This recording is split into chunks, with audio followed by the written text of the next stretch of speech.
I'm in my car. I remember saying at the beginning of summer that I would probably do some videos in my car, and here we are. I wasn't planning on it actually today, but I'm out running a couple errands, and I have some clients in my office later, so I'm parked here ready to run some errands, and I'm just sitting. I didn't want to leave my car because I was mulling over in my mind about whether to do a video, and it just popped in my head, this message of do a video right now, and I was like, really? Right now? I don't know. I don't really, I'm not in the right place. I don't have all the things. I don't have my mic. And also it's a little bit more of a vulnerable moment to do a video, and I think that's exactly why the message came in to do one, because today I'm working with anger.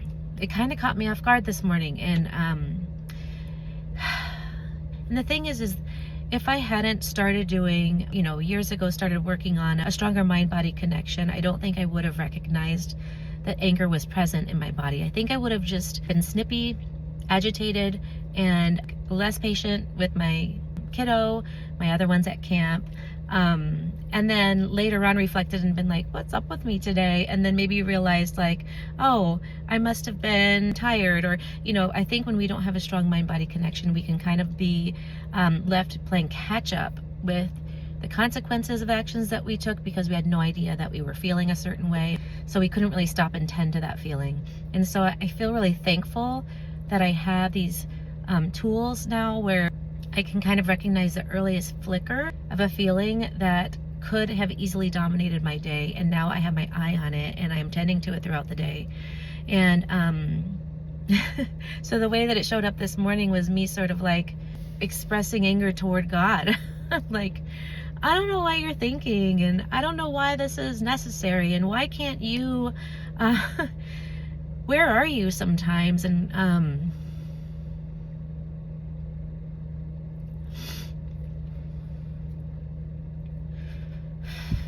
this is exactly what happened this morning when I started doing that, is that I recognized what's often true about anger, which is that it is a bit of a bodyguard for sadness or vulnerability. It stands in front of it and it says, I will be this protective, hard outer shell so that nobody can harm me in the state of vulnerability, because underneath the shell is a deeper well of feeling that is more fragile, more vulnerable. And so that's what's moving through me right now. And I guess part of why I felt compelled to come on and make a video, in hindsight, is to sort of model that. I didn't plan to do that. That's something that I'm just now realizing, is that might be the point of this video, is sometimes sitting with yourself is not complicated. It should never be complicated. It should be as simple as noticing that a feeling is present, allowing it to be present, expressing, if you can, find a place to express, even if it's just a soft inner dialogue, or a forceful inner dialogue. But maybe if you can find some space in your car where nobody can hear you and you can look like a crazy person talking to yourself, but express it, because in the expression, if you notice, that's where the armor fell away, and I could get at the more vulnerable feelings underneath. And the more vulnerable feelings underneath for me today are helplessness. It's like when I was saying, where are you sometimes, God? Like, why does it have to be this way? Why does life have to be? Today it starts off with a sensation of how this applies in my own life, but immediately my mind goes to, like dominoes falling, it goes directly to other instances where there is unfairness, and where I feel like I'm struggling with the challenges that we face in general as a collective. Today my mind it keeps going straight and directly to the flood victims. It's all over the news, and just tragedies in general, that in these moments, like, where are you? And why do we have to, why as human beings do we have to face so much challenge and hardship.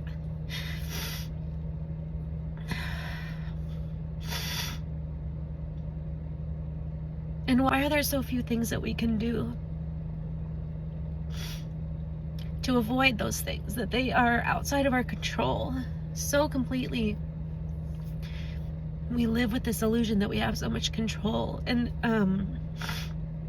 when I am confronted with the truth that in actuality there really is very little that we have control over, it's in these moments of recognition that we have a choice. We can either double down on our need for control and fight against reality and fight against the state of affairs, the state of the world, the state of our lives, whatever the case may be. But resisting reality is the definition of pain and suffering. And so the other option is to surrender to the truth, which is there is very little that we have control over. And that is by design.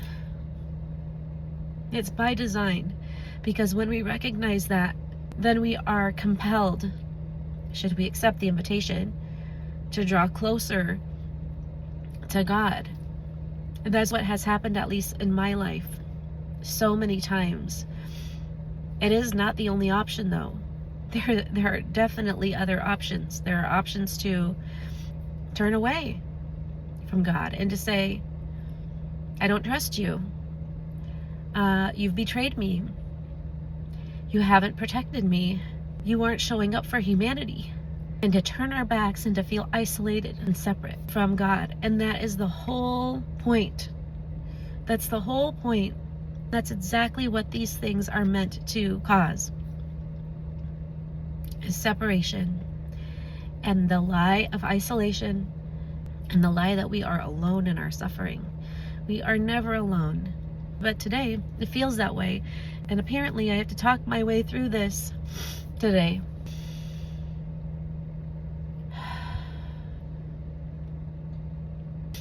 I'm looking out at this beautiful, turn this around.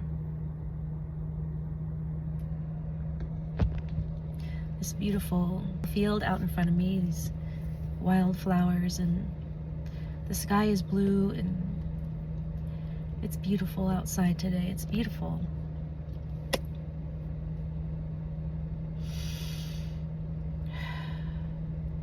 We're allowed to be angry. We're allowed to express our anger. Anger is not a bad emotion. It's a portal. If we allow ourselves to sit with it in a healthy way, it really does draw us deeper into our most vulnerable knowing. And then we can work with that energy. And all of this is the process of alchemy. And we sometimes have to do this many times in one day. If it's a day like today.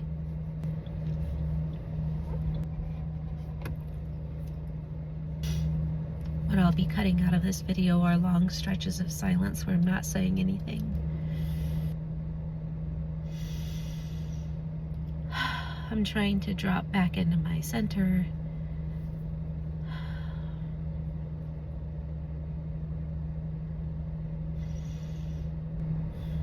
And remember that along with the anger, along with the intensity, along with the heavier feelings, there's always something to fix our gaze on.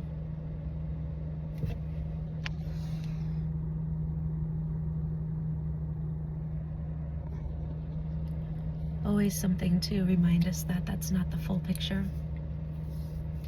And that while it's important to give expression to that heavier, darker energy, it's also important to not live there. The symbol of yin and yang, it's coming to mind right now really strongly in my mind. It reminds me that both lightness and dark are meant to exist together, not just in life and in the world, but in every moment. Even in this moment, even in moments where we are despairing, that once we move through that feeling and once we allow it to quiet down in our body, which is kind of where I've arrived now, It's like we open the window and a breeze of fresh air can blow through and we can see the other side, we can see the light. And usually once I can get here, I try to focus on gratitude. When I get to this stage of the process, there is so much that I can legitimately feel gratitude for in my body.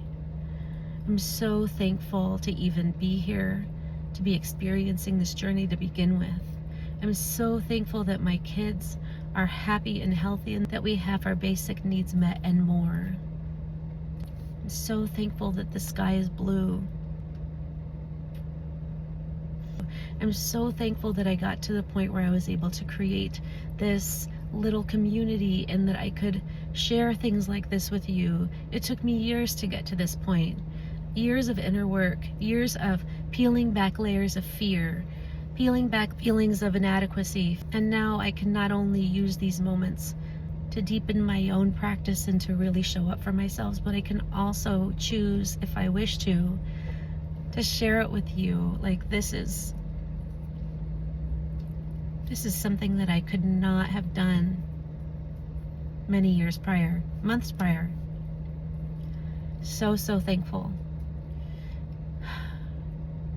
Even if nobody sees it, even if I'm talking to myself and nobody looks at this video, I'm so thankful that someday my kids might drop in on my account and watch videos like this and learn something from me in this way that they couldn't learn from me in our regular lives, because, you know, teenagers don't always like to let their mom talk like this to them in their regular lives. But this is a legacy that I'm leaving behind for them too, and it will always be there for them, and I'm so thankful for that.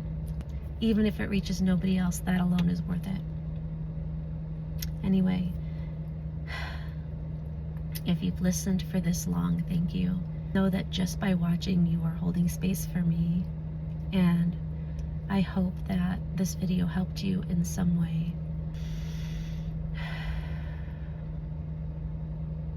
I appreciate you.